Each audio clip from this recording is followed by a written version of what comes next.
Buenos días, licenciado. Hoy vamos a observar una auscultación pulmonar. El paciente debe estar sentado con la espalda erguida y debe ser piel con piel.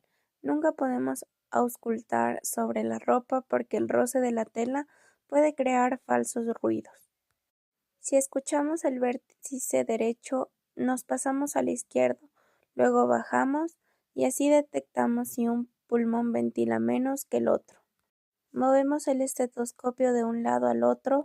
Lo normal que vamos a escuchar es un murmullo vesicular, pero si escuchamos burbujas con estertores o silbidos con sibilancias, cada ruido nos cuenta una historia muy diferente del alveolo.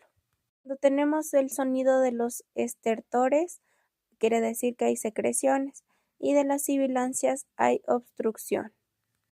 Auscultar no es solo poner el estetoscopio y ya, si quieres escuchar algo real.